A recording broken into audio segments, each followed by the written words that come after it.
Et place à la chronique santé du jour qui s'intéresse à un sujet qui préoccupe 50 à 80% des femmes. Il s'agit des règles douloureuses. Si les règles douloureuses ont des causes variées, elles peuvent être si graves que la patiente est obligée d'adapter sa vie à cette douleur qui s'annonce chaque mois. Jessica Dambélé nous en dit plus.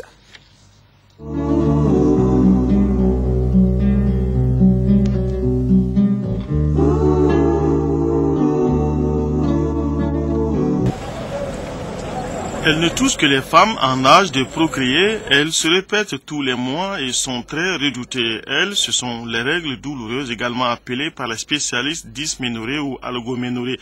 50 à 80% des femmes qui consultent en gynécologie obstétrique ont une algoménorrhée. C'est surtout des douleurs du bas-ventre qui peuvent irradier vers le dos, ensuite descendre au niveau des cuisses. Mais en plus des douleurs du bas-ventre, on a ce qu'on appelle d'autres signes associés, tels que des nausées, des vomissements, et parfois de la diarrhée, et parfois même des troubles de l'humeur. Ainsi, pendant ces douleurs qui surviennent, certaines jeunes filles sont souvent tristes, et il y a des sentiments de mélancolie, elles sont tristes, et parfois il peut même avoir des insomnies. On distingue l'algoménorrhée primaire chez les jeunes filles dès les premières règles et l'algoménorrhée secondaire chez les femmes qui ont déjà enfanté. Leurs causes sont assez variées. Pour les dysménorrhées primaires, c'est-à-dire les règles douloureuses qui surviennent chez les jeunes filles, à l'adolescence, le plus souvent on ne connaît pas bien la cause. On pense surtout que c'est dû à des fluctuations hormonales. Parce qu'à cet âge, la jeune fille n'arrive pas à avoir ses règles correctement. Donc il y a ce qu'on appelle des perturbations hormonales. On évoque surtout des problèmes de fluctuations hormonales. Par contre, dans le cas des dysménorrhées secondaires, chez les femmes, dans ce cas, il y a plusieurs causes qui sont incriminées. Il peut s'agir de causes sur le plan organique. Il peut s'agir par exemple de fibromes utérins, de polypes utérins, qui peuvent donner des règles douloureuses. Il peut s'agir de kystes de l'ovaire, qui peuvent être en cause. Il peut s'agir d'infections, soit au niveau de l'utérus, ou bien au niveau des trompes, qui peuvent être à l'origine. Et puis également, souvent, c'est parce qu'il y a un dispositif intra-utérin, c'est-à-dire un stérilet qui est inséré dans l'utérus, qui peut être à l'origine de ces règles douloureuses. Il y a des facteurs favorisants, sinon il y a des personnes à risque.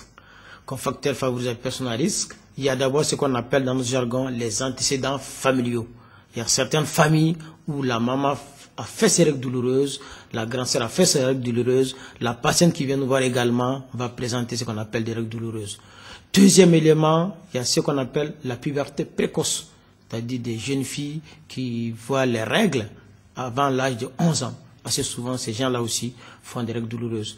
Et troisièmement, il y a ce qu'on appelle les jeunes filles qui sont dans des situations sociales ou psychologiques draconiennes, en détresse sociale, en détresse psychologique. Et aussi, il y a des jeunes filles qui ne font pas de sport, qui restent tranquilles, qui restent toujours au repos. Donc le manque de sport peut également prédisposer à ça. Et enfin, il y a des jeunes filles qui consomment la cigarette, mais qui consomment de l'alcool. Là aussi, c'est des facteurs prédisposants qui peuvent favoriser ces règles douloureuses. Le rituel douloureux est donc mensuel et peut avoir des conséquences sur la vie de la patiente qui est obligée d'adapter sa vie à son cycle menstruel. 50 à 80% des patientes que nous recevons consultent pour des problèmes de règles douloureuses. Et chez ces patientes qui consultent pour des règles douloureuses, il faut savoir que dans 5 à 15% des cas, ça peut être invalidant.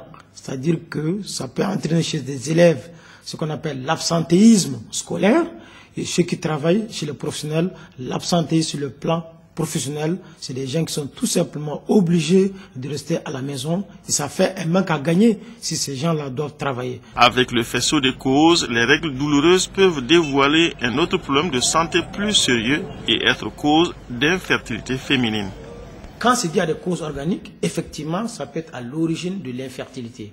Par exemple, si c'est dit à un fibrome, il faut opérer, il faut franchement enlever les fibromes. Quand c'est un kyste de l'ovaire, il faut enlever le kyste de l'ovaire. Si c'est dû à d'autres malformations, à d'autres anomalies, il faut les traiter, sinon effectivement, ça peut être à l'origine de l'infertilité.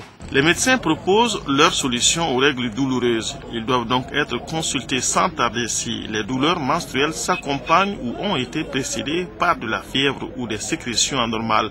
Lorsqu'elles sont spécialement intenses, répétées et non soulagées, elles peuvent entraîner de la détresse psychologique et même parfois de la dépression.